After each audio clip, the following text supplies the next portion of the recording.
Boa tarde, sejam todos muito bem-vindos a mais um evento organizado pelo Conselho Regional de Química da 4ª Região aqui do Estado de São Paulo. Agradeço o apoio do Sinquisp, né, que sempre faz com que os nossos eventos acabem sendo realizados, né, que é o Sindicato dos Químicos, Químicos Industriais e Engenheiros Químicos do Estado de São Paulo. Eu sou Andréa Mariano, eu coordeno as comissões técnicas do CRQ4, entre elas a nossa Comissão de Meio Ambiente, que organizou, discutiu o tema de hoje internamente e veio trazer para vocês aí compartilhando, né, as nossas dúvidas com vocês e trazendo especialistas para discutir um pouquinho essa temática de hoje com vocês. É sempre bom lembrar, né, que não se esqueçam de nos seguir nas redes sociais, também, né, se inscrever no canal do YouTube do CRQSP, que a gente sempre coloca alguns vídeos interessantes, tem material sempre atualizado sobre diversas áreas da atuação do profissional da química, bem diversificado. Também no nosso site nós temos uma seção bem legal, Química Viva, que tem artigos técnicos, também tem os campos de atuação dos profissionais da química e tem outras informações para vocês. Né? E nos sigam nas redes sociais, no canal do YouTube, né, que eu já mencionei, no Instagram, no Facebook e no Twitter. Então, para que a gente sempre esteja bem atualizado sobre as questões relacionadas com a nossa atuação profissional. E é sempre bom lembrar qual é o papel do sistema Conselho Federal e Conselhos Regionais de Química. Muita gente acaba esquecendo qual que é o papel da entidade, e nós temos como objetivo principal é zelar pelos interesses da sociedade nas questões relacionadas com a área química. E quando a gente menciona isso, né, a gente fala de sociedade, a sociedade é um todo, né, um profissional que é nosso colega de trabalho, é a empresa com a gente presta serviços, é a população que não tem o conhecimento técnico e necessita dos nossos conhecimentos para sua para o seu bem-estar, né, para a sua agregação.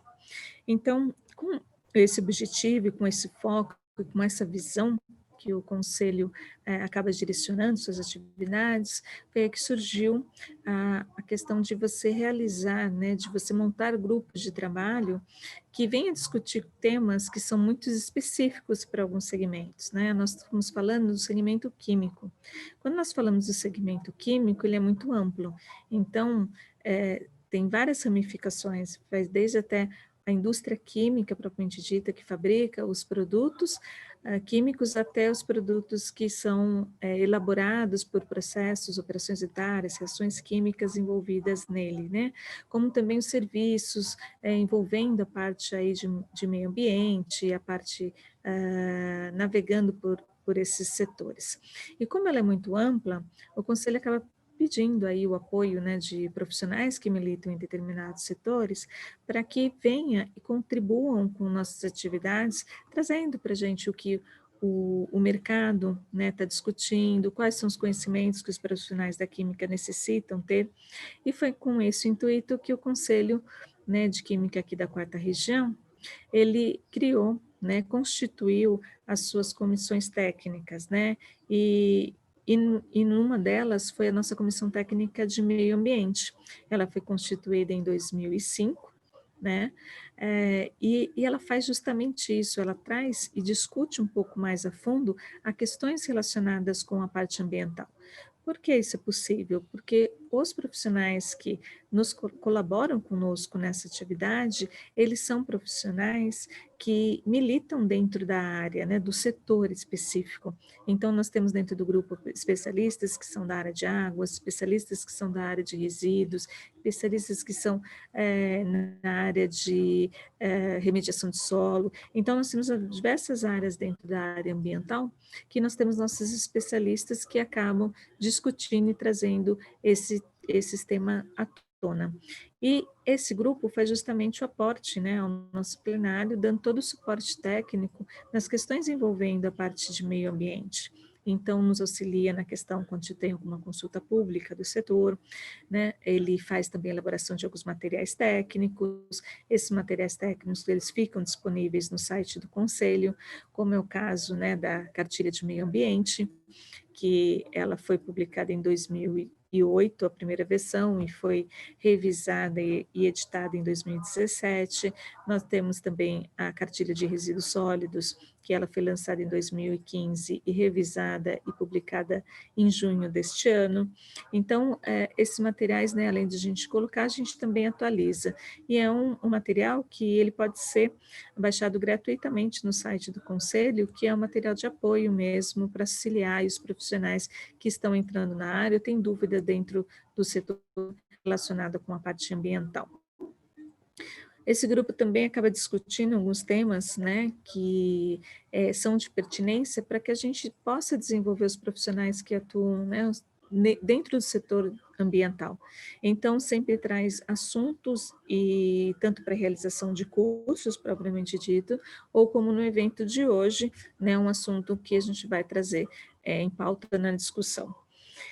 Como eu mencionei, esse assunto acabou sendo discutido um pouco dentro do nosso grupo de trabalho, né, porque sempre há uma preocupação muito grande na questão dos resíduos, né, e quando a gente fala resíduos sólidos, a gente tem também diversos segmentos, mas principalmente um grande volume que é o resíduos sólidos urbanos, né? Quando a gente menciona, acaba sendo verificado o que fazer com tanto, né? Será que não tem uma maneira melhor de disponibilizar ou, né, a partir do momento que foi disponibilizado esse resíduo, será que não tem como reaproveitar de alguma forma? Então foi daí que a gente surgiu, a gente realmente discutir um pouquinho mais a questão desse tipo, né, de gestão de resíduos, voltando aí para as alternativas que seriam possíveis para esse tipo de resíduos. E uma delas é justamente aí a possibilidade de geração de energia, que é o que a gente vai se discutir hoje. Mas não é simples assim, né? A gente tem vários pontos que devem ser considerados e vários que a gente vai ver hoje, né? Vários temas e vários tópicos que devem ser frisados.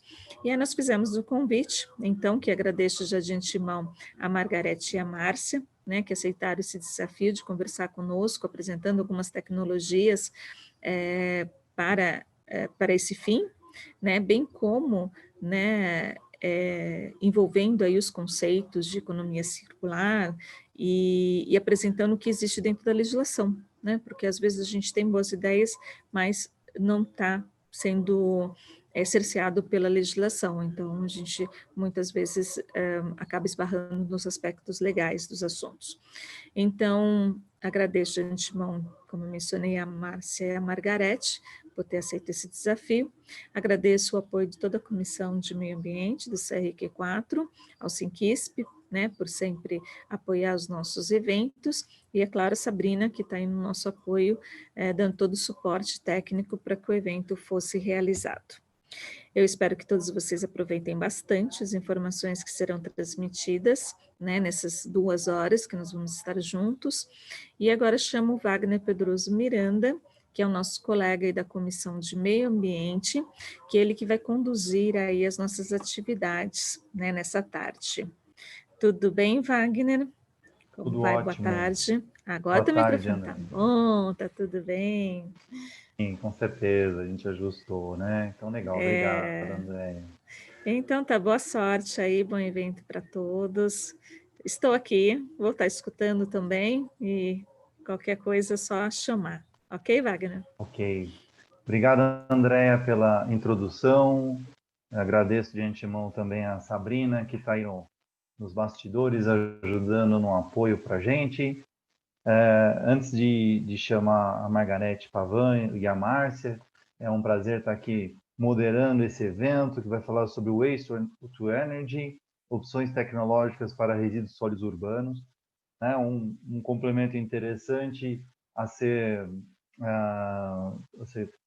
para ser colocado para vocês aqui, que a gente tem vários eventos no CRQ, para poder trazer a informação para o profissional da química, e nem sempre só o profissional da química né? A gente vai estar falando, a gente tem aí o curso semana que vem, gerenciamento de resíduos sólidos, a gente tem alguns cursos que são ministrados, inclusive na próxima quinta-feira, a gente vai ter um assunto a ser tratado, que é a atuação do profissional da química nos serviços de saúde, né? Então, a gente tem aí uma amplitude muito grande do papel do químico, né, para estar atuando nos diversos segmentos. Às vezes tem alguns segmentos que falam assim, não, mas o químico atua ali também? Atua sim, atua. Wagner, é terça-feira, viu? Dia 20. Terça, dia 20, ótimo, melhor ainda, né? Mais próximo ainda. Excelente. A gente vai ter esses fóruns que a gente vem trazendo. Eu queria pedir para vocês sempre colocarem as perguntas aos palestrantes que serão feitas aqui no chat, que aí eu vou compilando. Então, conforme vocês forem tendo alguma ideia, algum ponto que necessite de um esclarecimento ou um questionamento e tal, coloque aqui para a gente no chat, se possível direcionando para palestrante, né? Então, antes de chamar a Margarete, eu queria parabenizar aqui, hoje é o Dia dos Professores, então eu queria fazer uma menção a esses profissionais, ou essas profissionais, que são tão importantes aí no nosso caminho, que nos ensinam e trazem os conhecimentos. Bom, então eu vou chamar a Margarete Pavan.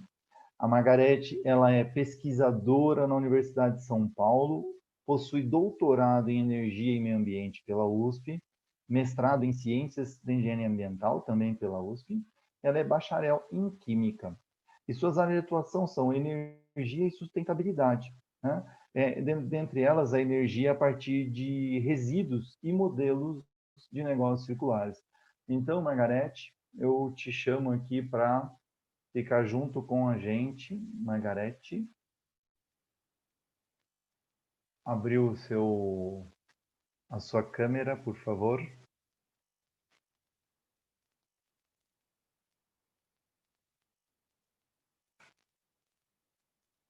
Colocar para apresentar.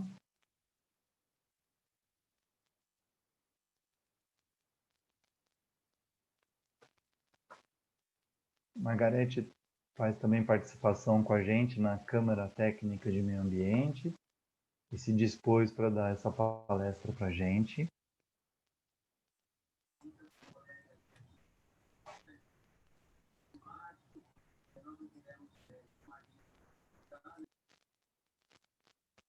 Só um momentinho, Margarete está acertando os pontos aqui. A duração prevista do nosso evento, que os palestrantes falarão em torno de 25 minutos, cada uma delas. E ao final a gente abre para perguntas e respostas no nosso debate, tá bom?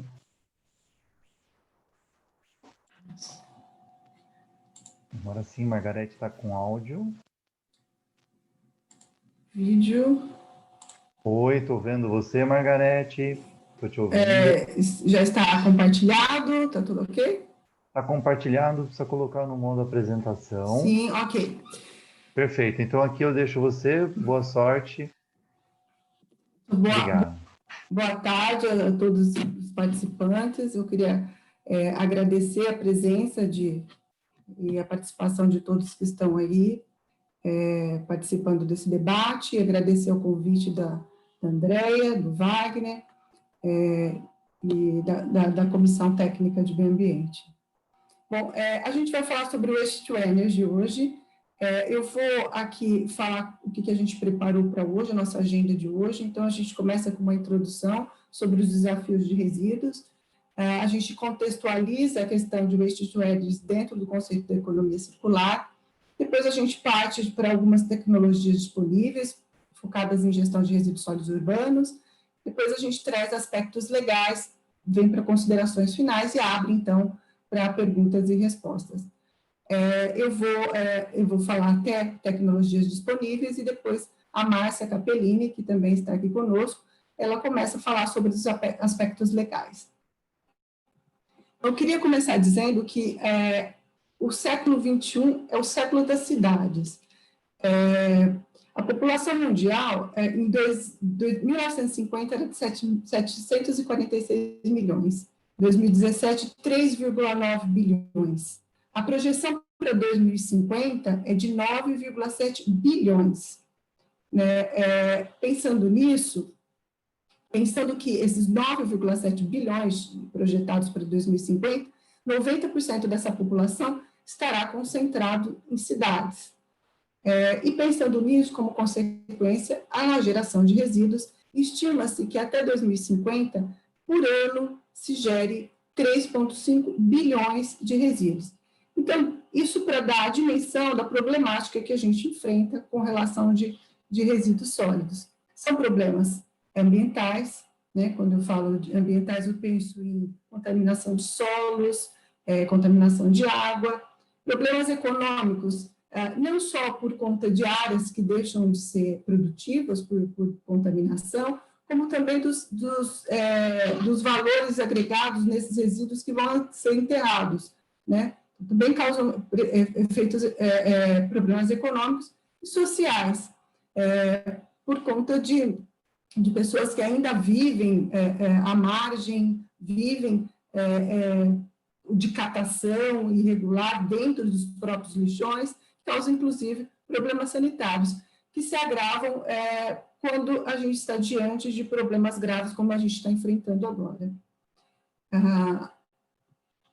Por conta disso, as tecnologias Waste to Energy, elas têm sido bastante vistas, ou bastante avaliadas do ponto de vista de equacionamento das questões de resíduos sólidos. Isso porque elas reduzem volume de resíduos e, além disso, ainda podem produzir calor e eletricidade.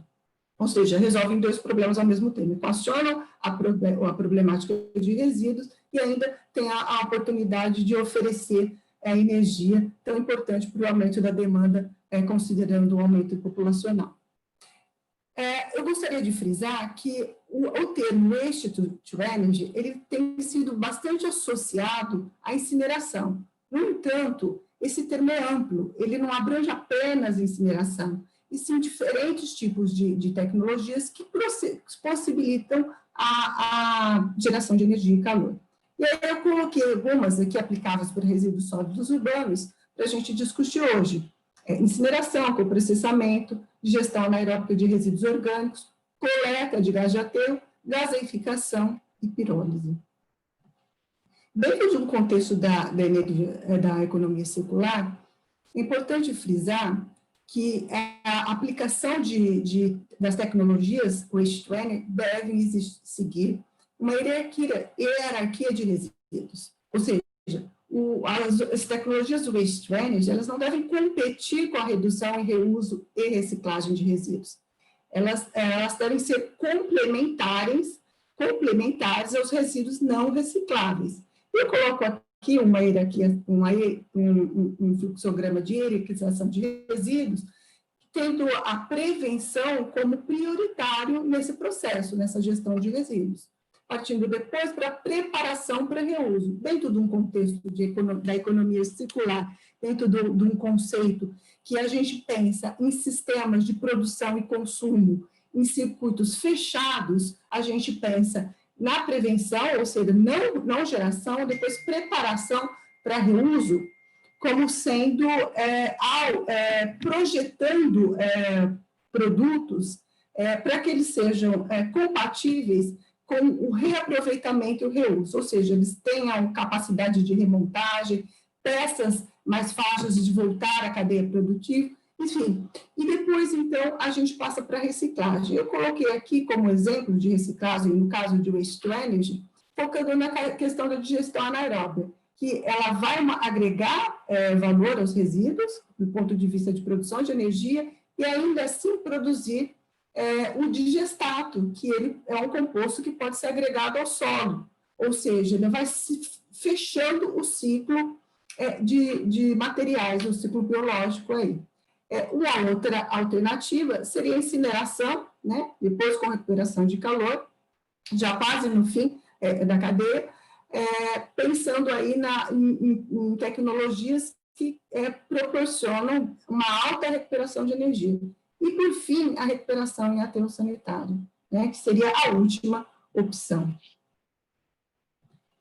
E aí eu coloquei aqui o diagrama de borboleta, que é um diagrama da Ellen MacArthur, e contextualizando essas tecnologias do ponto de vista de fechamento de ciclo. Ou seja, é preciso pensar que o sistema de resíduos ele deve ser visto como um fornecedor de matéria-prima e energia, pensando num ciclo fechado, né, onde a gente pensa em hierarquização de resíduos e recuperação de energia e nutrientes, quando possível, como no caso da digestão anaeróbica.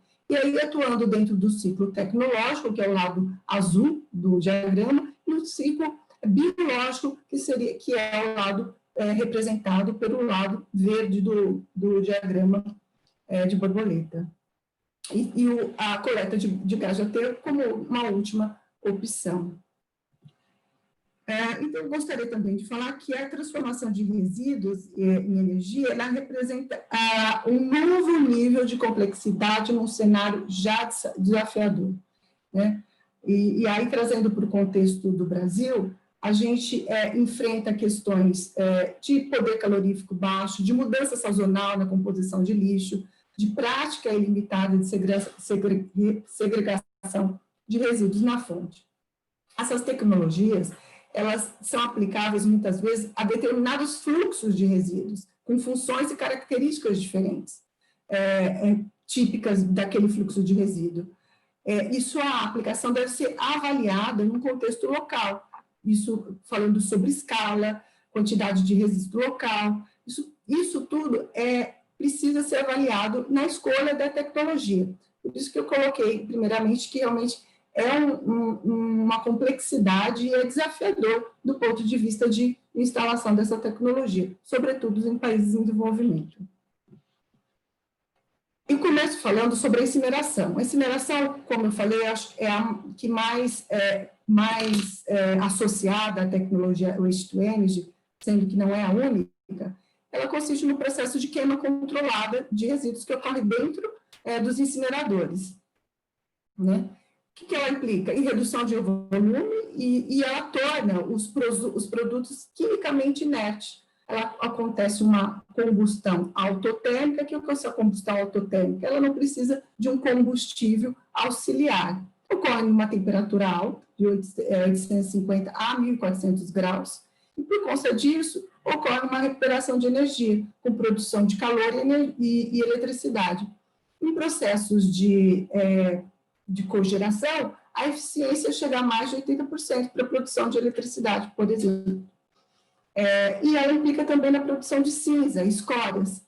Como eu disse no começo, o desafio da incineração realmente é um equilíbrio entre poder calorífico. Por que eu falo isso? Porque à medida que os resíduos sólidos são bastante heterogêneos, né?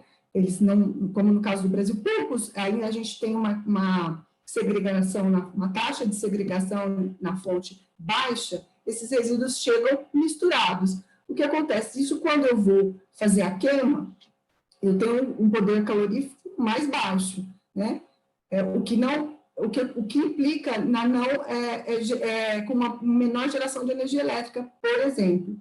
Além disso, existe toda a questão da hierarquização de resíduos, como eu falei no começo. Eu preciso separar os resíduos orgânicos dos recicláveis e aqueles que realmente não consigo mais agregar valor. E aí sim é o que vai para a incineração. Por conta disso, o poder calorífico acaba não sendo o ideal. Então, é um grande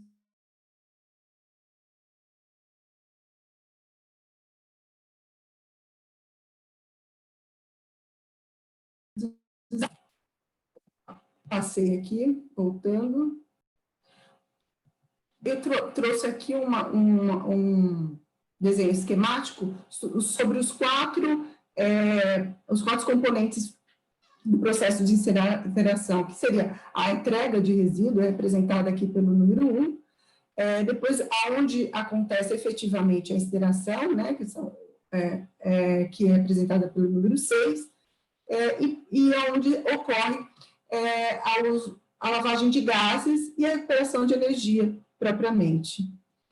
A recuperação de energia, ela se dá com uma turbina gera calor, e essa turbina é girada e faz rodar um gerador, e é onde acontece a produção de energia elétrica. Eu coloquei aqui sobre alguns aspectos ambientais, como eu vou voltar aqui para falar, que é a questão de emissões, ela acontece no desenho representado aqui em verde, né? Porque acontece que a incineração, ela produz alguns componentes poluentes, dioxinas e furanos, né, fluoreto de hidrogênio, NOx. Então, por isso, há necessidade de lavadores de gases e tratamento de efluentes para esse tipo de resíduos. Também há necessidade de se avaliar o potencial uso da escória que é gerado durante o processo de incineração. Precisa ser avaliado do ponto de vista de contaminação de metais ou outros componentes, porque pode ser ou descartado em aterros, ou então pode ser incorporado em cimentos ou algum material de construção civil, mas isso precisa ser avaliado do ponto de vista de contaminantes. Outro ponto são as questões de ruído e vibração. Todos esses aspectos, obviamente, eles são contemplados no processo de licenciamento. Eu trouxe aqui a título de esclarecimento do processo, né? Depois, outra tecnologia é o coprocessamento. O coprocessamento, normalmente, ele é utilizado em indústrias de cimento, ou então indústrias de aço e cal. São os chamados resíduos derivados de petróleo, os combustíveis derivados de resíduos, que são tipo os briquedos, como eu mostro na figura, que passam por um processo de secagem e compressão, e eles se transformam em pellets ou briquedos como esses apresentados aqui, e podem ser substituídos por combustíveis fósseis ou mesmo por carvão e óleo e gás natural, e queimado em altos fornos. No entanto, o resíduo de coprocessamento, ele requer fluxos de resíduos homogêneos. Ou seja, eu preciso, por isso a pelletização desses resíduos. E também no caso de queima em fornos de cimento, ele tem uma vantagem de que esses resíduos, eles estão inertes, os resíduos tóxicos são destruídos. Por isso, ele é bastante usado para usos de resíduos industriais, por exemplo, borracha. Ele acaba que ele tem um alto poder calorífico, né, esses resíduos, e, por outro lado, ele consegue inertizar os resíduos tóxicos. Embora esses resíduos eles tenham uma aplicação mais para a questão industrial, existe já exemplos, existe sim aplicação para resíduos sólidos urbanos, né, com a fabricação aí desses tipos de pellets, com resíduos não recicláveis, plásticos contaminados, enfim, resíduos de metais, filmes de metais, coisas que realmente não têm mercado e nem viabilidade técnica e econômica para reciclagem. Esses tipos de materiais podem, sim, ser transformados em resíduos derivados, em combustível derivado de resíduos, e serem queimados em altos fornos. E como aspectos ambientais, eles contribuem para a redução de CO2 e para a mitigação de impactos ambientais causados pelas disposição inadequada dos resíduos. Contribui principalmente para a redução de CO2 por conta da substituição de combustíveis fósseis usados nessas indústrias, grandes consumidoras de energia, né? Outra tecnologia é a digestão anaeróbica com produção de biogás. Nesse caso, a digestão anaeróbica ela é a decomposição da matéria orgânica por micro-organismo. Esse processo é o mesmo que ocorre em sedimentos como de lagos ou locais com ausência de oxigênios. E ele também ocorre em ambiente controlado, como os biodigestores. Essas bactérias anaeróbias, elas produzem o biogás, que possui o CO2, metano e outros gases traços. O metano é o gás responsável pelo poder calorífico.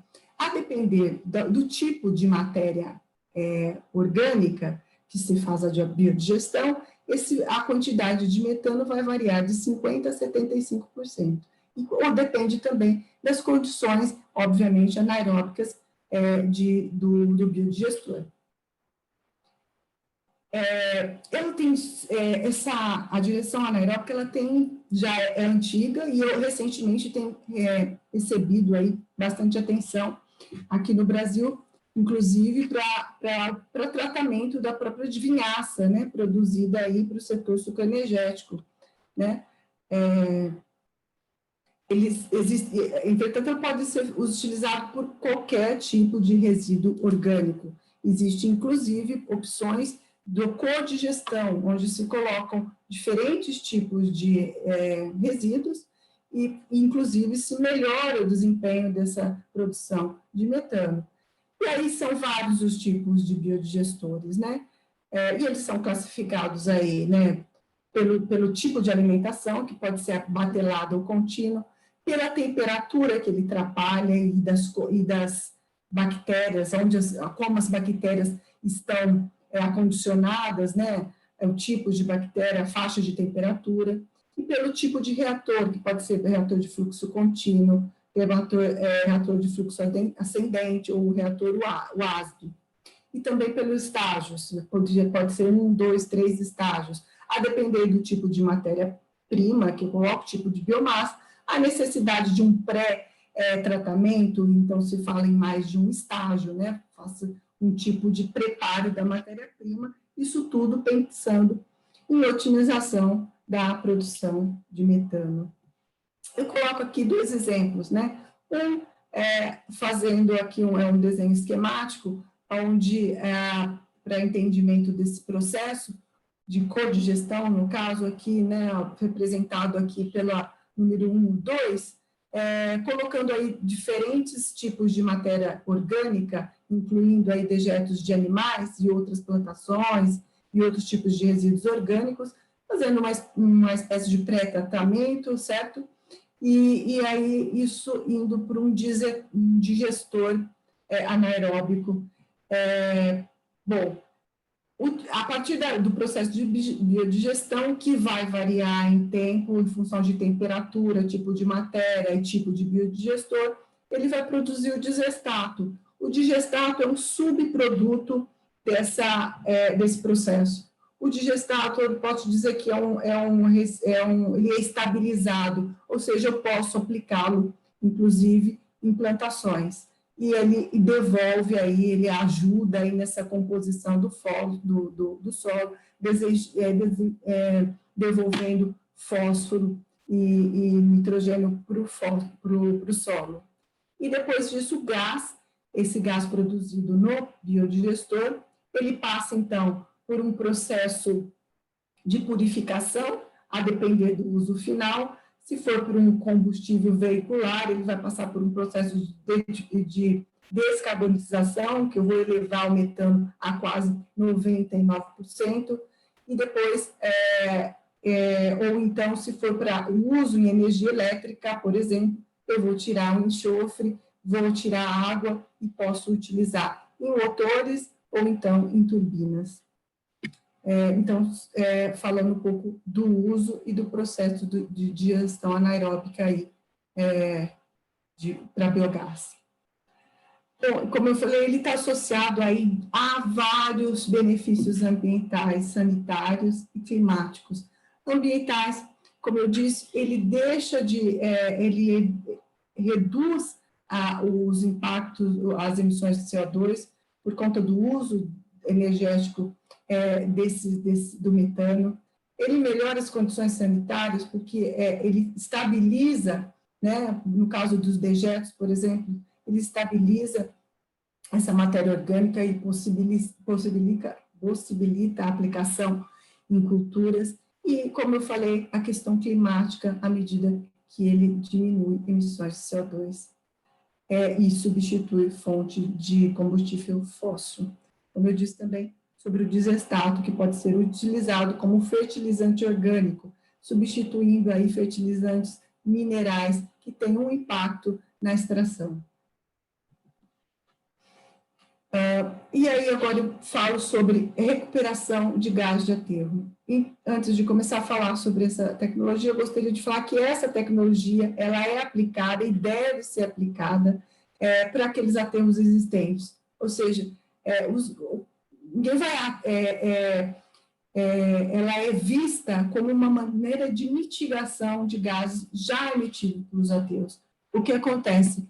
Os aterros como se fosse um grande biodigestor, né? Dentro do aterro ocorre aí o processo de digestão anaeróbia, né? À medida que eu vou colocando lixo e colocando terra em cima, vai acontecer uma anaerobiose e ele começa a produzir metano, né? E isso daí vai depender de vai produzir essa concentração, essa produção de metano vai depender de vários fatores.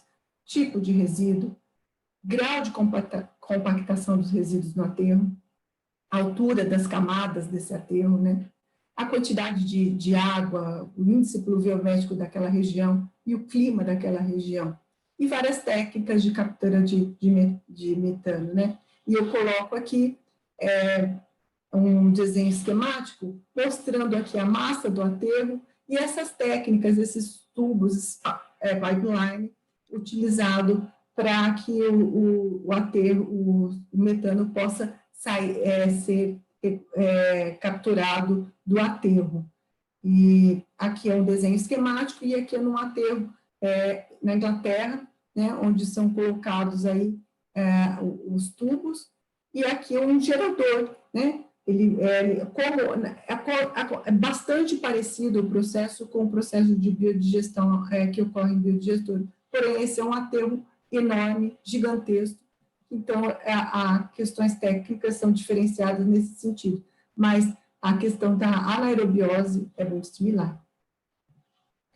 E por fim, o processo de gaseificação e pirólise. Né? Eu posso dizer que a gaseificação ela acontece em 4 partes, em 4 etapas, a secagem da biomassa, depois propriamente a pirólise, a redução e a combustão.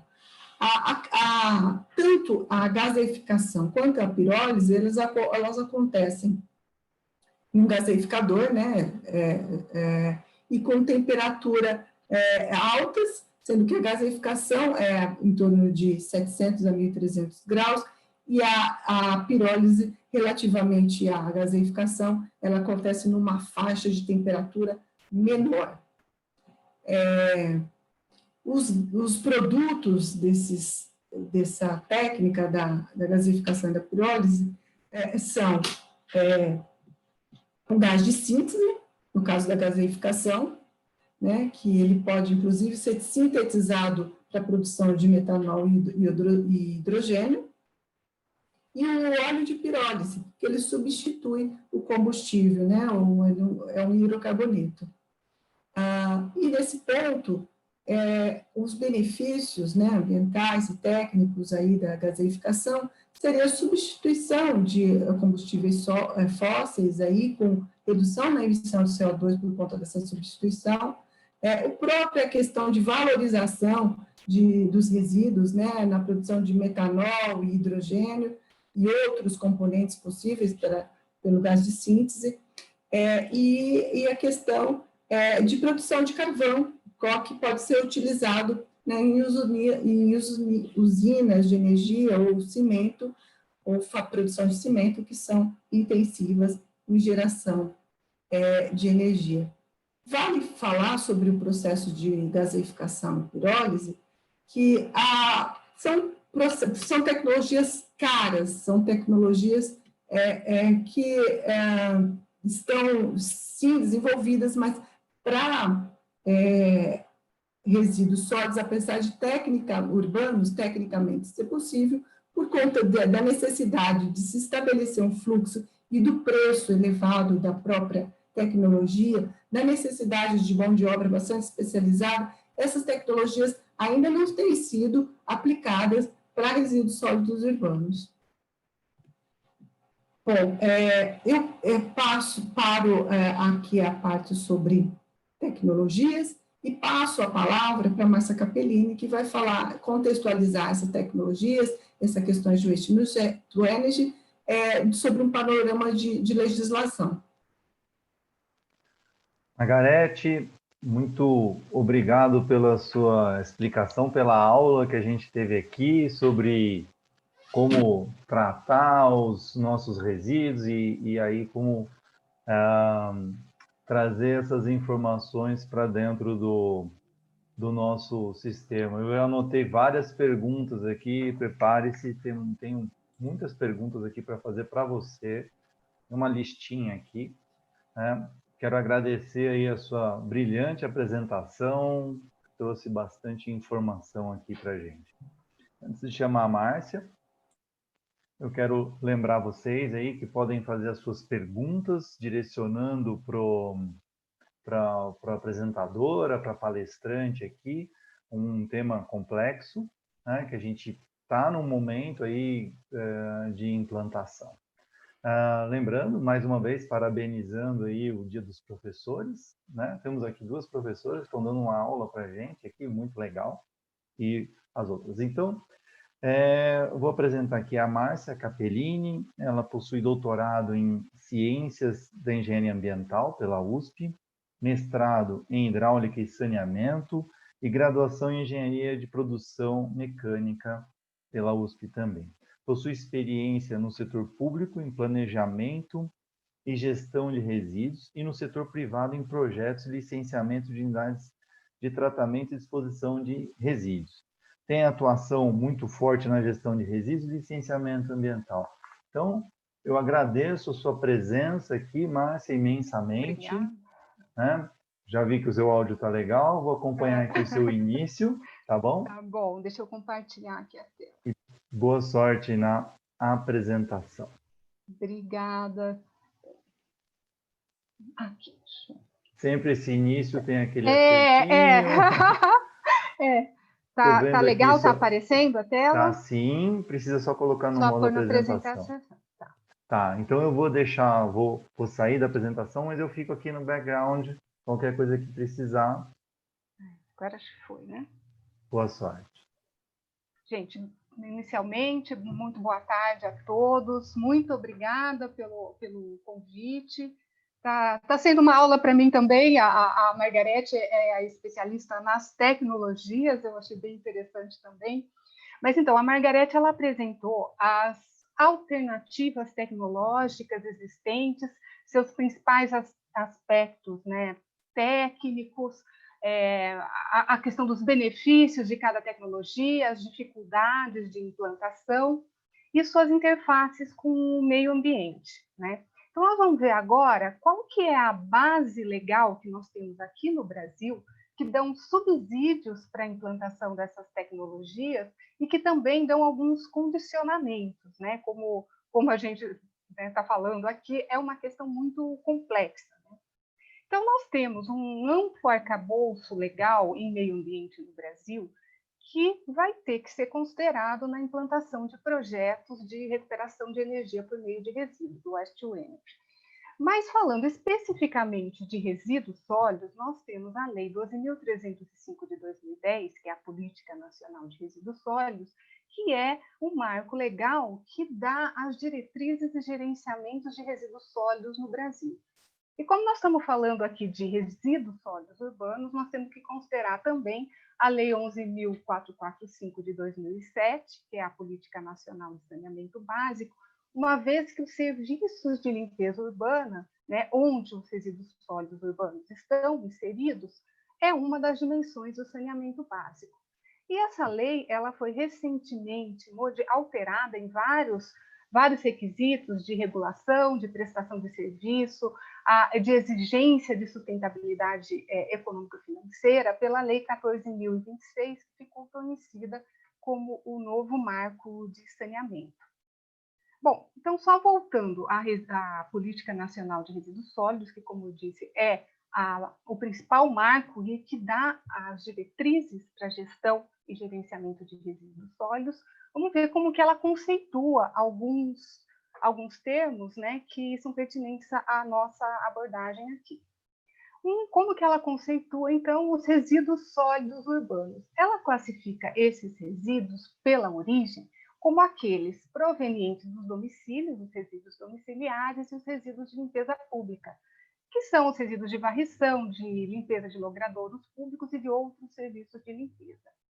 E a gestão integrada de resíduos sólidos, lembrando que gestão é um termo ligado ao planejamento, então como que eu estruturo ações, estratégias, políticas voltadas a se atingir determinados objetivos. Então a gestão integrada de resíduos sólidos é o conjunto de ações voltadas para a busca de soluções de resíduos sólidos, considerando seus vários aspectos, suas dimensões política, econômica, ambiental, cultural e social.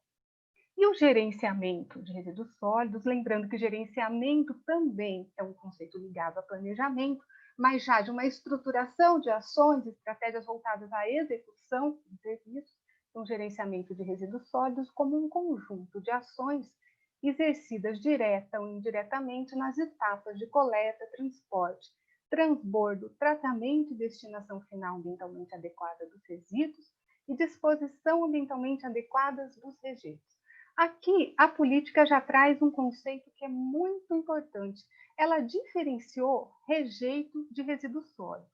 Ela definiu rejeito como aquele resíduo sólido que, depois de esgotada todas as possibilidades de tratamento e recuperação, não apresentam outra possibilidade que não a disposição ambientalmente adequada. Então, ao fazer essa diferenciação entre rejeito e resíduos sólidos, ela valorou, ela deu um valor, atribuiu um valor aos resíduos sólidos. Então, resíduos sólidos são aqueles materiais que, ao final de um ciclo, seja de consumo, seja da indústria, seja né, conforme a sua origem, ele ainda tem um valor que ele deve ser reinserido no ciclo produtivo, deve e pode ser reinserido.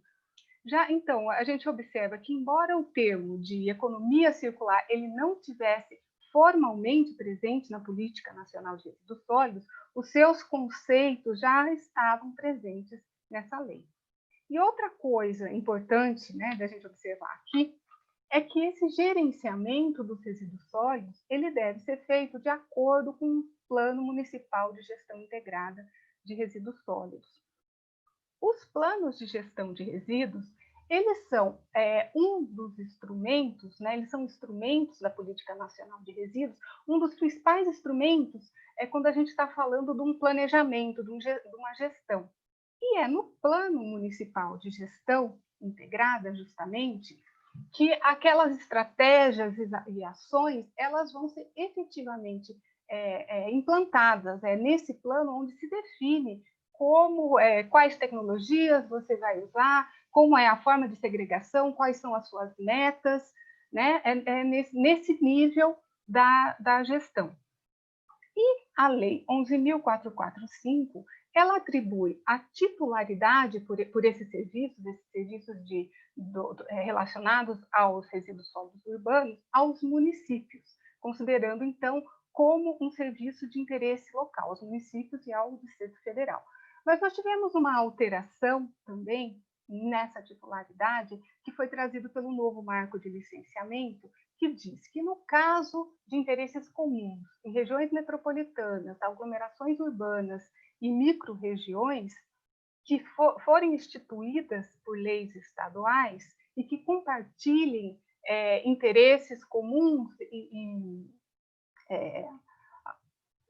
a instrumentação de saneamento, que essa titularidade do Estado em conjunto com o município, trazendo, então, esse planejamento da gestão para um escopo mais amplo. Mas, independente do nível em que a gente estiver falando da gestão de resíduos, né, há uma ordem de prioridade que foi estabelecida na Política Nacional de Resíduos. Então, aquela questão que a Margarete trouxe, né, das alternativas prioritárias, aqui no Brasil, isso está estabelecido em lei, né? Não é só uma questão de uma coerência, né? É algo que é legal. Então, a ordem de prioridade é a não geração de resíduos, a redução da geração de resíduos, a reutilização dos resíduos que forem gerados, a reciclagem desses resíduos, o tratamento e, finalmente, a disposição final dos resíduos. Então, assim, a Margarete trouxe para várias opções, né, onde eles estariam inseridos dentro dessa hierarquia. Então, o que é importante a gente observar, então, que é uma alternativa considerada perante a Política Nacional de Resíduos como uma alternativa ambientalmente adequada de destinação dos resíduos, mas que deve considerar as especificidades locais, as características econômicas, financeiras, sociais, ambientais, e dentro, então, respeitando essa hierarquia no seu planejamento. Então, essa é a abordagem quando a gente está falando de uma gestão e gerenciamento dos resíduos. Agora, uma outra forma, né, da gente abordar as questões legais é sobre o ponto de vista da atividade em si, né? Ela é uma atividade, como a Margarete, quando ela foi apresentando a tecnologia, já abordou, que tem uma interface muito grande com o meio ambiente. E como, né, sendo assim, ela precisa ser regulada. Nesse sentido, também, a gente tem uma ampla gama de normativas de meio ambiente que vão ter que ser consideradas. Eu vou pontuar aqui só as que são as principais, que estão realmente direcionadas para o tratamento térmico e para a recuperação de energia. Então, uma das primeiras que a gente tem é a CONAMA 316 de 2002, que dispõe sobre os procedimentos, critérios para funcionamento de tratamentos térmicos de resíduos. Essa CONAMA, essa normativa, observem que ela é bem anterior à Política Nacional de Resíduos Sólidos. Ela aborda o tratamento térmico ainda antes dessa questão de valoração. Ela aborda o tratamento térmico exatamente como um tratamento térmico, né? Tanto é que a definição de resíduos nessa CONAMA ele é muito similar à definição que nós temos na Política Nacional de Resíduos para a REGIP. Mas, independente dessa abordagem, a CONAMA 316 ela traz uma série de critérios, de procedimentos operacionais, de critérios de desempenho, tanto do ponto de vista do desempenho operacional, do desempenho quanto aos limites de emissão que essas tecnologias devem respeitar, como questões de segurança desses empreendimentos, que são válidos para todas as tecnologias de tratamento térmico, com exceção do coprocessamento em forno de clicker, que tem uma normativa própria que nós vamos ver mais para frente.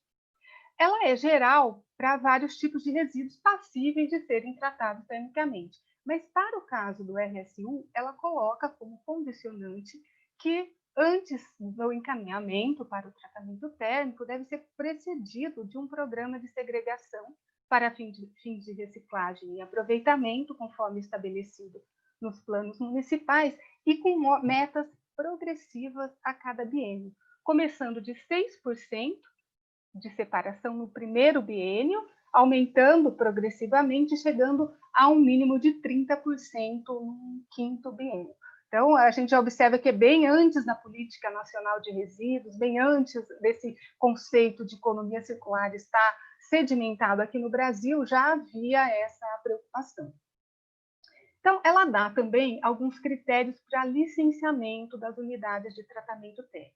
Ela diz que essa tecnologia ela deve ser licenciada via EIA-RIMA ou outro documento que seja estabelecido pelo órgão ambiental. Na verdade, o estudo ambiental que vai ser exigido pelo órgão licenciador, ele vai depender da complexidade da tecnologia, da escala de abrangência dessa tecnologia, dos potenciais impactos ambientais de cada uma delas. Outro critério de licenciamento é que haja um teste de queima, que vise a comprovar a adequabilidade daquele resíduo para o processo que se pretende tratar, né, no processo que se pretende tratar termicamente, e que esse tratamento ele vai as emissões que ocorrerão vão estar dentro daquele limite estabelecido na própria CONAMA. Outra obrigatoriedade é que seja feita uma análise de risco, né? A análise de risco é um estudo com uma metodologia própria, mas basicamente que visa avaliar os riscos daquele empreendimento e se esses riscos estão dentro de um nível considerado adequado, a depender da metodologia, né? Que também outra exigência é que haja um plano de emergência e um plano de contingência, né? Que é um plano que contém os procedimentos que o empreendedor vai ter que acionar em caso de situações de emergência. Também outra obrigatoriedade é que haja um plano de desativação, à época da desativação do empreendimento, que vise avaliar as condições desse empreendimento, as condições da destinação de resíduos, dos efluentes que houverem, do ambiente, da existência de passivos, etc. Então, essa é uma das normativas que é válida para todas as tecnologias. Importante, os limites de emissão que foram estabelecidos nela são os limites que as tecnologias vão ter que obedecer. Bom, mais recentemente, nós tivemos a publicação da Portaria Interministerial 274 de 2019, que disciplina a recuperação energética dos resíduos urbanos, referida no parágrafo 1º do artigo 9º. O artigo 9º é justamente o artigo que diz que na gestão e gerenciamento dos resíduos sólidos devem ser seguidos aquela ordem de prioridade da não geração, redução, reutilização, reciclagem, tratamento e disposição final dos rejeitos. E no seu artigo 1º, ela diz que para o caso dos resíduos sólidos urbanos poderão ser utilizadas tecnologias de recuperação energética, desde que tenha sido comprovada a sua viabilidade técnica e ambiental e desde que seja implantado um programa de monitoramento de emissão de gases tóxicos aprovados pelo órgão ambiental. Essa portaria, diferente da CONAMA, que vê o tratamento térmico como um tratamento, ela já vê o tratamento térmico como uma valoração, uma vez que há a recuperação energética, mas sempre observando, então, aquelas alternativas prioritárias que já estavam previstas na Política Nacional de Resíduos Sólidos. E o uso dessa tecnologia estaria condicionada à comprovação da viabilidade técnica e ambiental e econômica financeira, né? Lembrando que naquele parágrafo 1º é mencionada a viabilidade técnica e ambiental, mas a econômico-financeira ela já estava presente na Política Nacional de Resíduos Sólidos também, né? E condicionada também, então, ao Programa de Monitoramento de Gases. A Portaria 274 diz que os resíduos que poderão ser encaminhados para a URI, né, ela chama aí de Usina de Recuperação de Energia, são os resíduos sólidos urbanos, então, né, como a gente já viu, que são os domiciliares e os resíduos de limpeza urbana, e os equiparados. E quem seriam esses resíduos equiparados? Resíduos de outras origens, que não domiciliares e de limpeza urbana, mas que tenham características similares a estes. Ela classifica os resíduos como fonte alternativa de energia e, como tal, o uso das tecnologias de recuperação energética deverá respeitar os marcos regulatórios ambientais de saneamento e de energia. Ela retoma a questão da obrigatoriedade do licenciamento ambiental, lembrando que, na verdade, né, pelas características das tecnologias e pelas normativas de meio ambiente que a gente já tem, né, já seria obrigatório, mas ela reforça, né, essa obrigatoriedade do licenciamento ambiental. Ela define diretrizes e critérios operacionais mínimos quanto à segurança, quanto à compatibilidade dos resíduos, etc. Retoma também a questão da exigência do plano de contingência, emergência e plano de desativação. Uma outra normativa que nós temos, né, é a CONAMA 499, que dispõe sobre o licenciamento da atividade de coprocessamento de resíduos em forno rotativo de produção de clinker, que, como eu disse, a 316 deixou esse tipo de tecnologia de fora, porque já havia a CONAMA 264 de 99, que versava sobre esse mesmo tema, que foi revogada agora, teve o texto um pouco alterado e foi revogada pela CONAMA 499. Então, a CONAMA 499 ela é geral para todos os resíduos que tenham características adequadas ao coprocessamento. Mas, para o caso dos resíduos sólidos urbanos comerciais e saneamento, ela faz essa observação que é necessário que sejam previamente submetidos a uma triagem, classificação ou tratamento. Ela considera como uma destinação adequada, né, como um substituto parcial de matéria-prima ou de combustível.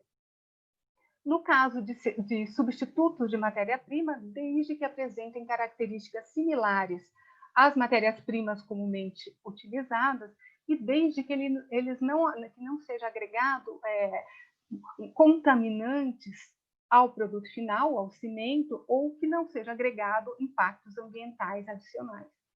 E como substituto de combustível, desde que haja um ganho energético comprovado. Independente de ser como substituto de matéria-prima ou combustível, desde que haja ganhos ambientais comprovados. Esses ganhos ambientais eles vão ter que ser comprovados dentro de um processo de licenciamento.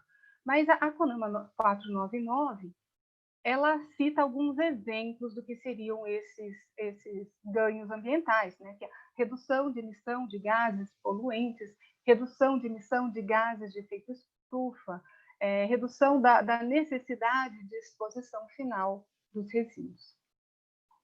Bom, a CONAMA 499 dá alguns requisitos para o licenciamento dessa tecnologia, né? Em caso de novos empreendimentos, esse licenciamento deve se dar em conjunto. Em caso de licenciamento de empreendimentos existentes, então, licenciamento só do uso do resíduo para o coprocessamento, deve passar por um licenciamento específico, né? E ela condiciona, nesse caso, a que esses empreendimentos já estejam cumprindo os requisitos de exigências do órgão ambiental. Ela define alguns estudos que devem ser entregues no processo de licenciamento, além, né, lembrando que isso além dos estudos ambientais que vão ser solicitados, né, esses são estudos específicos para essa tecnologia. Na fase de LP, que é a fase onde o órgão ambiental vai avaliar a viabilidade ambiental desse empreendimento, deve ser entregue um estudo de viabilidade de queima, que é um estudo teórico que visa avaliar a compatibilidade do resíduo com aquele processo específico e avaliar também os impactos ambientais do uso desse resíduo naquele processo. Na fase de LI, que é a fase que o órgão ambiental aprova a implantação do empreendimento, deve ser feito um teste em branco, que é um teste realizado em funcionamento normal para avaliar a operação pretendida, mas ainda sem alimentação de resíduos. E, finalmente, na fase de LO, que é quando o órgão ambiental efetivamente autoriza a operação daquele empreendimento, deve ser feito um teste de queima, aí sim em funcionamento normal, alimentado com resíduo, para comprovar que a compatibilidade daquele resíduo com o processo e que essa queima do resíduo ela as emissões que vão ser geradas vão estar dentro dos limites de emissão que estão estipuladas na CONAMA 499, que, na verdade, retoma os limites de emissões que já estavam presentes na CONAMA 264. Lembrando, então, que para as demais tecnologias nós temos os limites de emissão atmosférica estipulado na CONAMA 316 e para coprocessamento em forno de cimento nós temos os limites de emissão estipulados pela CONAMA 499. Então, essas são as principais normativas que nós temos em nível nacional. Agora, só fazendo um recorte para o Estado de São Paulo, uma vez que o Estado de São Paulo tem uma regulamentação própria para a questão, nós temos aqui no Estado de São Paulo a Lei 12.300 de 2006, que é da Política Estadual de Resíduos Sólidos, que também tem seus princípios a gestão compartilhada e integrada dos resíduos, a redução na fonte e a minimização. E, juntamente, então, com a Política Nacional de Resíduos, ela vai dar as diretrizes gerais para a gestão e gerenciamento de resíduos aqui no estado de São Paulo. E nós temos algumas normativas específicas para as tecnologias de tratamento térmico, que eu vou aqui citar duas que são específicas e mais importantes. Uma é a SMA 79 de 2009, que estabelece diretrizes e condições para a operação e licenciamento da atividade de tratamento térmico de resíduos em usinas de recuperação de energia. Lembrando que as usinas de recuperação de energia também são o objeto daquela portaria interministerial de 2019, a 274. Então, a SMA 79, ela estabelece uma série de condições operacionais e de licenciamento, de critérios de controles, condições operacionais, condições de projeto e de monitoramento bem específicas, né, para essa tecnologia, e já considerando dentro de uma estrutura do que é solicitado aqui no estado de São Paulo, no licenciamento da CETESB, né? Ela observa, relembra aquelas metas, né, a exigência daquelas metas de segregação, para o caso dos resíduos sólidos urbanos, né, aquela segregação prévia. Também a exigência do teste de queima, que vai ter que ser feito na LO, nas renovações de licença, e também qualquer alteração que ocorrer, tanto nas unidades, né, de processamento, quanto nos tipos de resíduos que vão ser recebidos. Né? Também a exigência dos planos de emergência, contingência e desativação, e ela estabelece limites de emissão para essa tecnologia, que eu deixei até em negrito, porque eles são limites de emissão que são muito mais restritivos do que a CONAMA 316. Eu vou citar aqui só alguns contaminantes, só para vocês poderem observar o quanto mais restritivo a SMA 79 é. Então, no caso de material particulado, a CONAMA estipulava um limite de 70 miligramas por normal metro cúbico. A SMA coloca como limite 10. Para a SOX, a CONAMA 280, a SMA 50, NOx, CONAMA 560, SMA 200, dioxinas e furanos, na CONAMA era 0,5, mas não era 0,5 NG por normal metro cúbico, na SMA 0,1. Então, só para a gente ver o quanto mais restritivo. E o que isso significa? Que uma unidade de recuperação de energia, uma usina de recuperação de energia, que se instale em qualquer outro estado da federação, ela vai seguir, que não tenha uma normativa mais restritiva própria, vai ter que seguir a CONAMA 316. E aqui no estado de São Paulo vai ter que seguir os limites de emissão da SMA 79, que teve né, esses limites de emissão foram baseados nas normativas europeias. Bom, além da SMA 79, nós temos aqui no estado de São Paulo a CIMA 47 de 2020, que é agora de agosto de 2020, que estabelece diretrizes e condições para licenciamento das unidades de preparo do CDR e de uso do CDR. Essa normativa, ela veio em resposta de uma movimentação, de uma necessidade do próprio setor, né, que já estava havendo muito interesse aqui no estado de São Paulo de uso do CDR. Então, essa normativa ela veio em resposta de um interesse do próprio setor produtivo. Acima 47, ela considera também o CDR como uma forma de destinação final ambientalmente adequada, mas ela estabelece, dentro daqueles critérios de prioridade, né, que as demais legislações dizem que devem ser respeitadas, mas não estabelecem claramente, né, aqui a CIMA 47 estabelece a prioridade do uso do CDR, então seria inferior à da reciclagem, mas superior ao do tratamento. Os resíduos passíveis de serem utilizados como substituto de combustível convencional, eles devem atender simultaneamente a alguns critérios: a separação prévia dos recicláveis, que haja um ganho de energia comprovado e que as condições de preparo e utilização atendam os critérios que foram estabelecidos na CIMA 47. A CIMA 47, ela divide no seu capítulo 1 critérios e condições de operação e licenciamento para o preparo do CDR, e no seu capítulo 2, critérios para o licenciamento do uso do CDR.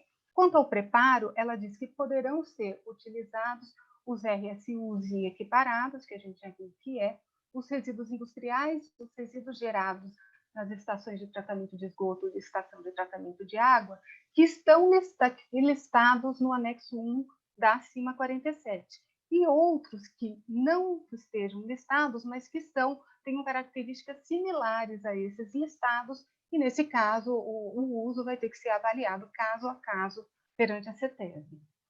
E ela lista uma série de sistemas de proteção ambiental que essas unidades de preparo devem ter. Então, o preparo do CDR ele deve ser feito em local impermeabilizado, dotado de cobertura, fechado, com sistema de ventilação e exaustão, com controle de odores, com sistema de drenagem de percolado, com destinação adequada de rejeitos de efluente, com controle de recebimento, controle de manejo desses resíduos e do armazenamento.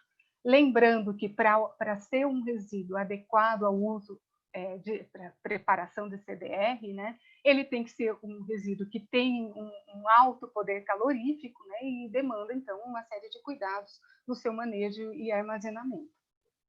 Quanto à utilização do CDR, a CIMA 47 estabelece, então, aquele estudo de viabilidade para analisar a viabilidade do uso do CDR para cada uma das tecnologias pretendidas, um plano de teste de conformidade para comprovar, né, essa compatibilidade do resíduo. O CDR ele vai ter que atender alguns critérios mínimos perante o órgão ambiental. Lembrando, né, que os critérios do CDR eles também vão ter que atender as características específicas daquela tecnologia com relação à homogeneidade, teor de umidade, granulometria, etc. Mas perante o órgão ambiental, para o licenciamento, ele tem que atender os critérios de um poder calorífico mínimo, uma porcentagem máxima de cloro e uma temperatura mínima.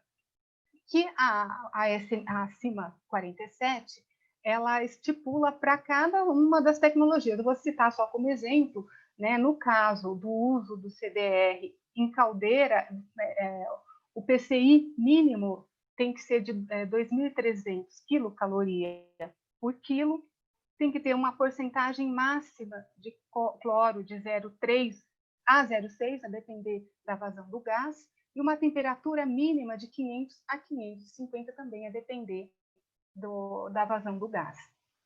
E a CIMA 47, ela estipula também limites de emissão atmosférica, né? Lembrando que, no caso, né, da queima do CDR em fornos de clinker, nós temos também a CONAMA 499, os padrões de emissão da CONAMA 499 e da CIMA 47, eles são bem similares, mas, no caso da implantação aqui no estado de São Paulo, o empreendedor vai ter que observar sempre o mais restritivo, entre a 499 e a CIMA 47.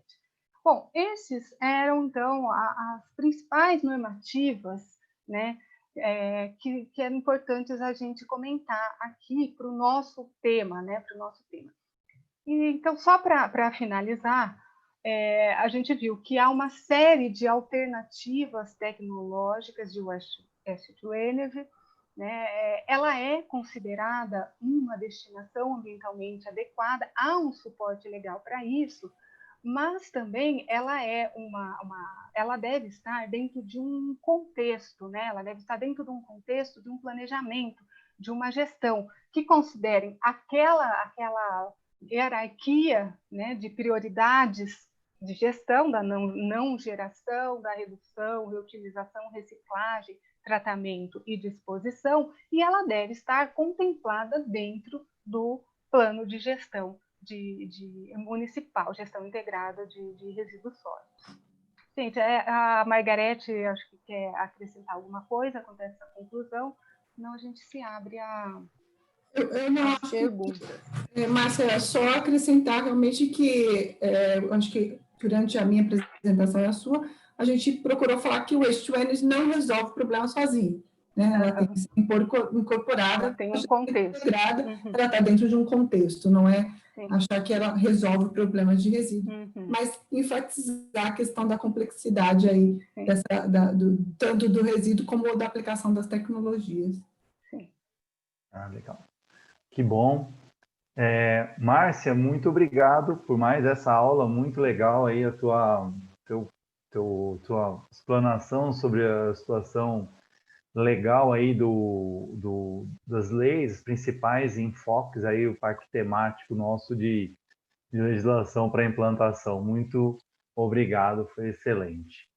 Eu que agradeço. Tá, e agora a gente vai Eu acho que pode fechar a compartilhamento, né? Pode abrir a tela. Então, agora, assim, eu tenho aqui algumas perguntas, mas eu vou começar. A vantagem de ser um moderador é que eu separei umas perguntas aqui, preparei uma listinha e aí eu começo, essa é a vantagem. Eu queria fazer a primeira pergunta aqui, Margarete, seguindo até a ordem do que a gente fez de apresentação, né? Como é que está a implantação? Qual é o nível de implantação desses sistemas como um todo de recuperação energética a partir dos resíduos no Brasil? Como é que a gente está nisso? Como estão as implantações dessas usinas aqui e como estamos caminhando para as implantações futuras? Você está sem o áudio, Margarete. Tá.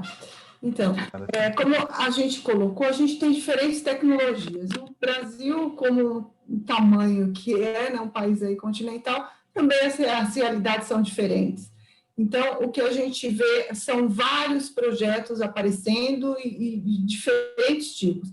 Bom, a questão de recuperação, por exemplo, de energia a partir de aterro, ela existe, foi bastante forte quando estava com a questão do MDRs, no mecanismo de desenvolvimento limpo, que teve bastante aporte de capital do Banco Mundial e de outros organismos multilaterais para investimento nesse tipo de tecnologias, que era a recuperação de aterros já existentes, recuperação de lições que eram adaptados para que pudesse ser feito essa adaptação. Depois a gente tem a questão de geração de energia a partir de resíduos sólidos, os biodigestores, também bastante forte no Paraná. A gente teve um leilão recentemente da geoenergética com a Raizen, que fez que estão produzindo energia a partir de vinhaça, né? Então, também a gente está começando com alguns projetos. E depois a questão de incineração propriamente, a gente tem que está em processo de licenciamento, né? Não faz um tempo, tem algumas questões legais para se resolver. E outras coisas, gaseificação, por exemplo, tem alguns projetos piloto na Amazônia, né?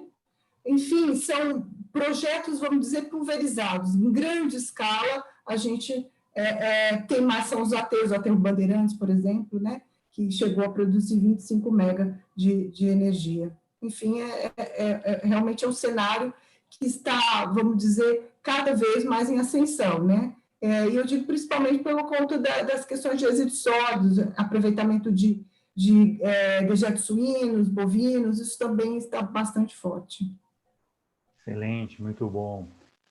Márcia, eu tenho uma consideração que sempre me pega assim um pouco. Você rejeito ou resíduo? Será que rejeito é rejeito mesmo a partir do momento que eu estou gerando energia? Qual é o seu pensamento no final disso? A partir do momento que a gente consegue falar assim, rejeita esgotadas todas as possibilidades, só que agora a gente achou né? Como fazer para gerar energia a partir disso? Ou tem outra tecnologia que é biodiesel a partir de chorume, de aterro e tal, tem tudo possível. E aqui a gente viu que vocês trouxeram para a gente que é possível. Você continua achando que rejeito é rejeito mesmo? Então, o conceito de rejeito, ele não vai mudar. O que vai mudar é como a gente observa cada um dos resíduos. A partir do momento onde eu tenho uma tecnologia que é economicamente viável e que está inserida dentro dessa estrutura de gestão, a partir do momento em que é possível recuperar isso, aí ele deixa de ser rejeito e passa a ser resíduo. O conceito não muda. O que vai mudar é se é possível de aproveitar ou não. Né? E isso vai mudar, conforme vão surgindo novas tecnologias, conforme, por exemplo, hoje algumas tecnologias são ainda muito caras para se usar em determinados resíduos, mas a gente não sabe como isso vai se desenvolver daqui para frente. Né? Então, o que hoje é rejeito pode não ser rejeito amanhã. Que bom, então eu subi naquela hierarquia, né, dos resíduos, eu consigo subir um nível, né, eu consigo fazer o aproveitamento. Excelente. E aproveitando que eu estou falando com você, eu queria ter uma ideia seguinte, se você tem alguma ideia, a gente vê que entre a legislação federal e a estadual, a gente tem níveis de restrição de 5, quase 10 vezes mais restritivos, aí itens, né, como você bem citou, de 70 para 10, então, fatores assim, né, alarmantes, até eu diria.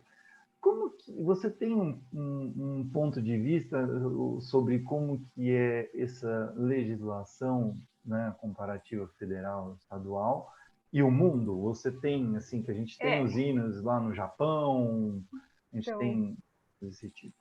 Por acaso, eu não participei da elaboração da Resolução 79. Eu estava na área de resíduos, na Secretaria de Meio Ambiente na época, mas eu não participei diretamente dessa resolução.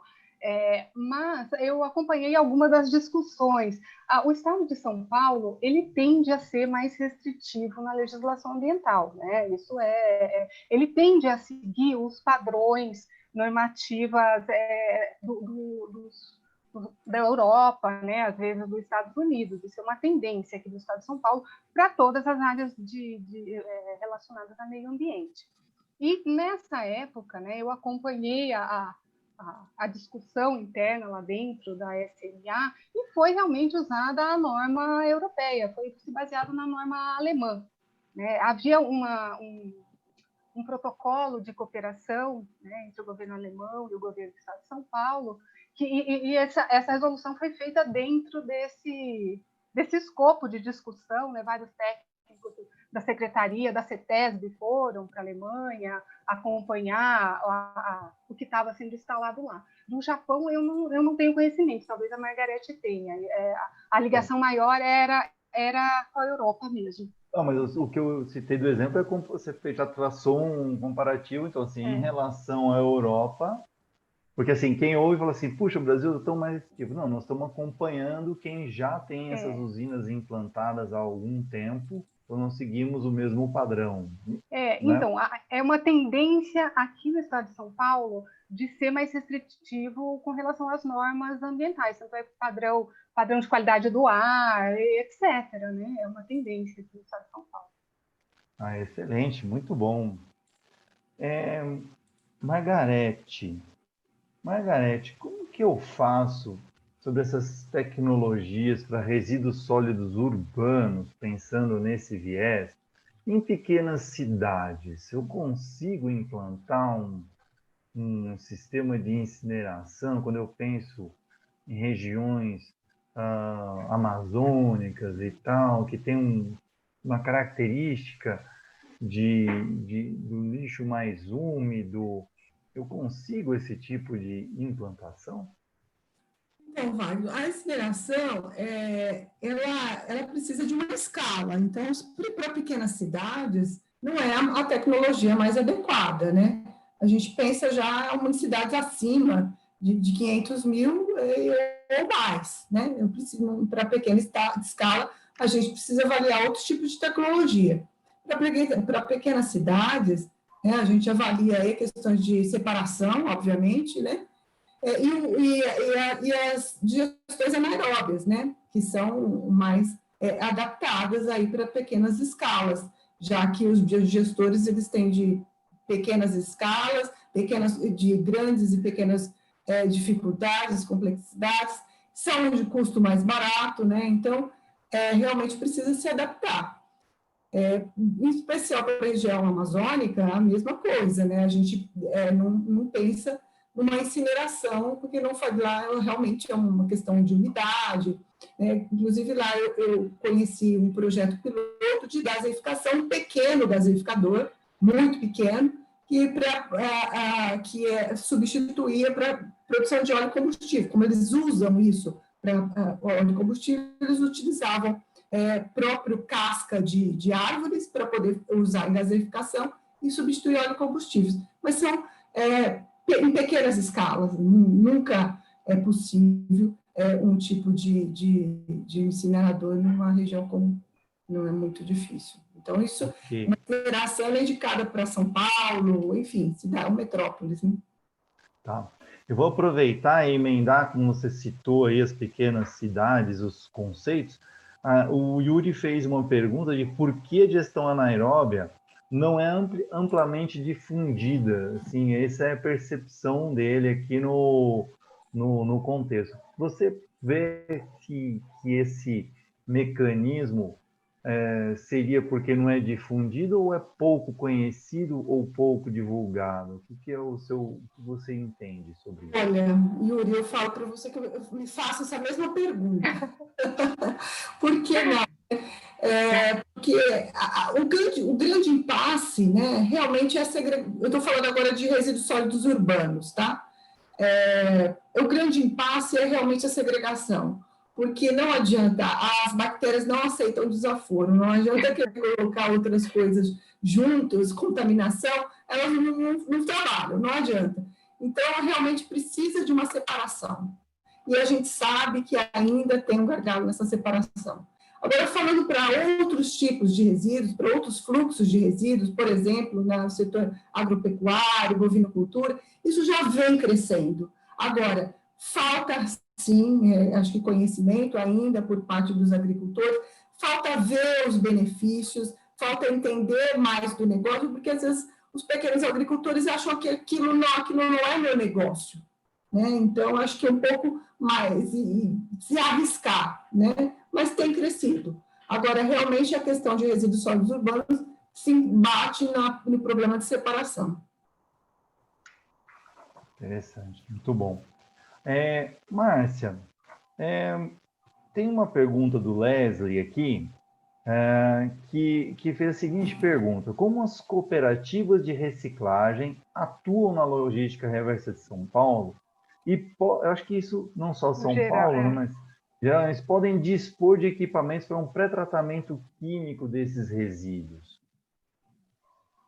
Olha, as cooperativas de catadores os catadores, eles são um importante ator dentro da gestão e gerenciamento de resíduos, que inclusive devem ser contemplados dentro do plano de gestão integrada de resíduos. Né? Mas só que há, né, algumas limitações tecnológicas que devem ser consideradas, né? Realmente, eu não sei como eles inseririam dentro de uma separação química. Eu acredito, eu não tenho conhecimento de nenhuma cooperativa que atue nesse sentido. Eu entendi como assim, eles fazendo parte para levar esses resíduos para uma unidade. Eu vou aproveitar... Tá. Eu vou até aproveitar... Pensei que fazer um pré-tratamento. Isso, vou até aproveitar já para emendar uma das minhas perguntas para você, e que depois vai para a Margarete também.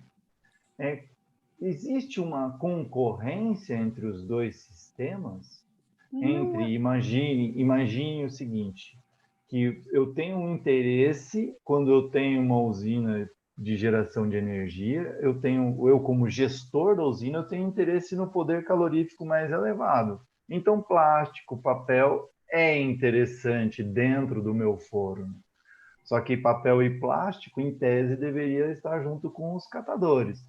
Então, não tem uma certa concorrência, veja, do ponto de vista calorífico, né, do energético, como você vê isso para equalizar essa balança?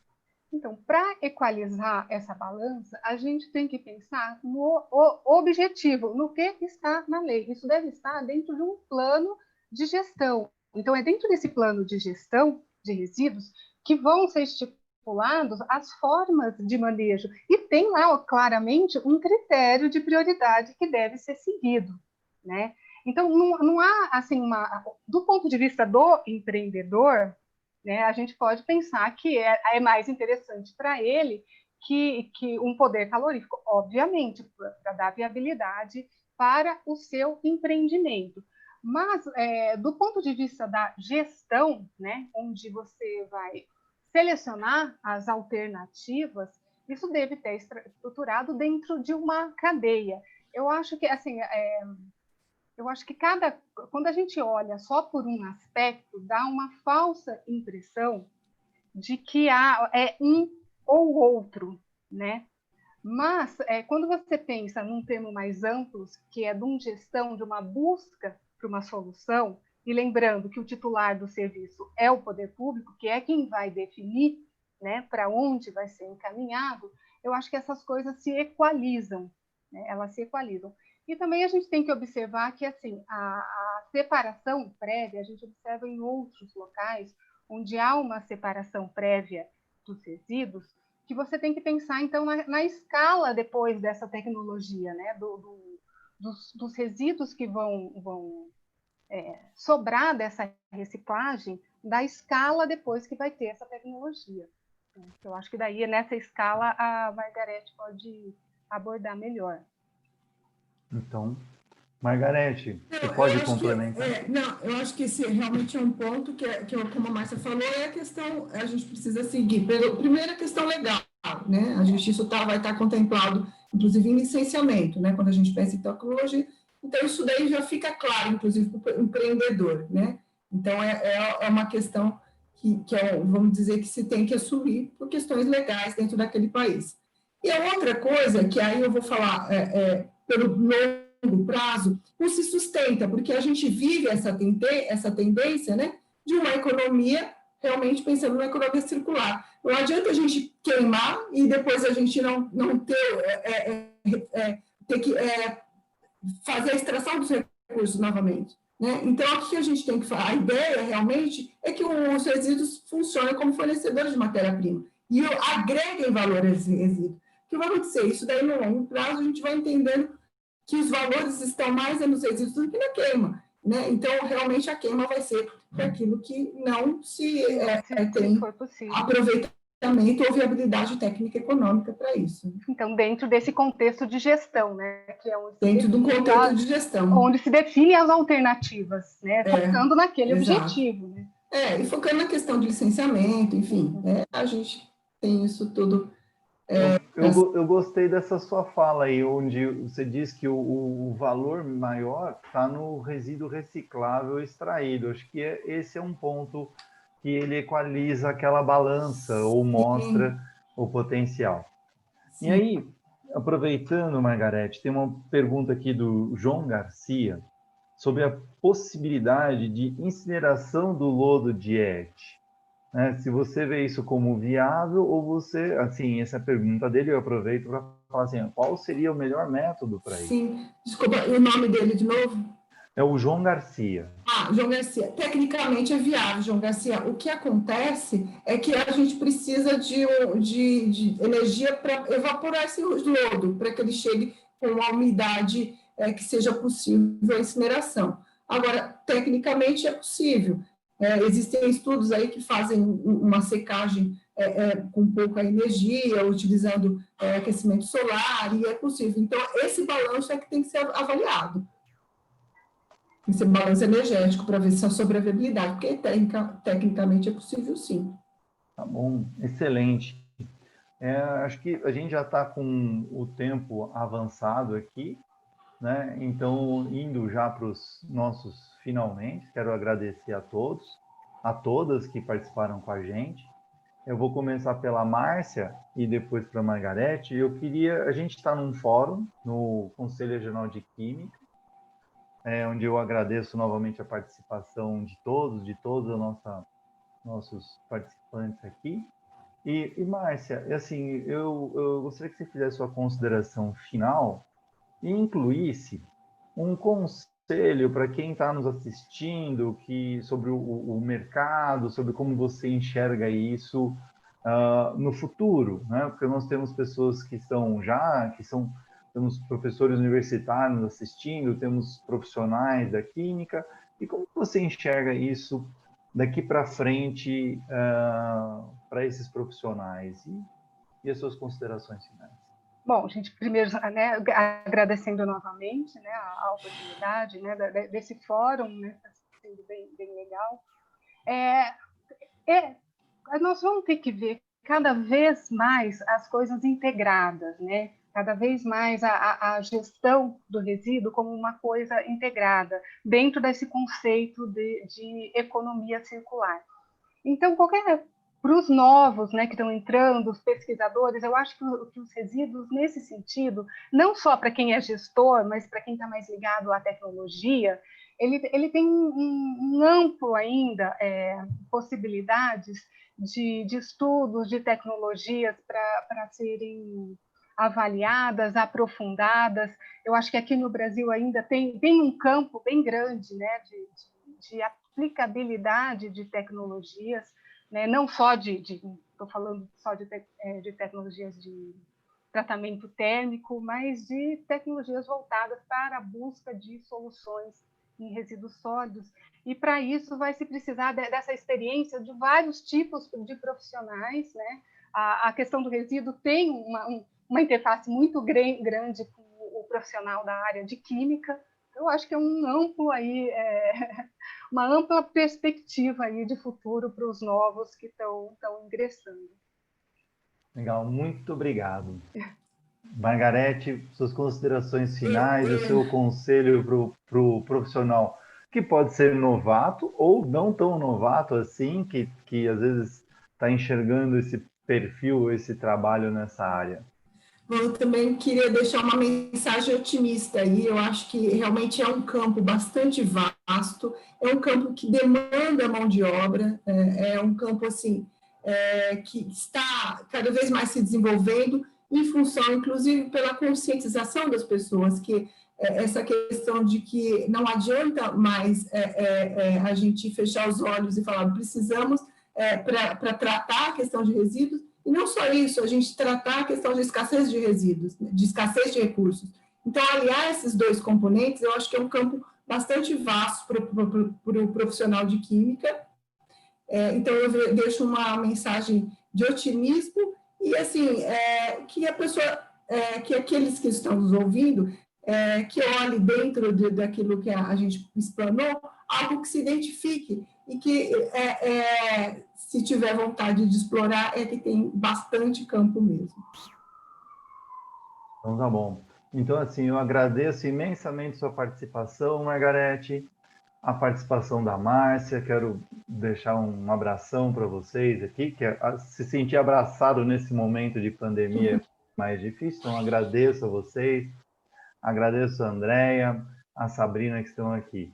E aí eu passo a palavra aqui para a Andréia para fechar aqui o nosso fórum. Muito obrigado a vocês e feliz Dia dos Professores mais uma vez, que são aqueles que nos acompanham. Obrigado, Andréia. Obrigado, menina. Obrigada, Wagner. Obrigada, André.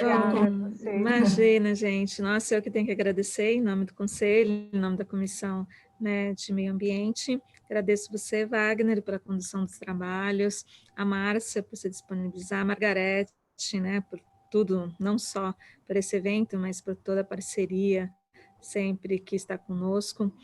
Aproveito também para cumprimentar todos os nossos queridos mestres, né, representada aí hoje por vocês.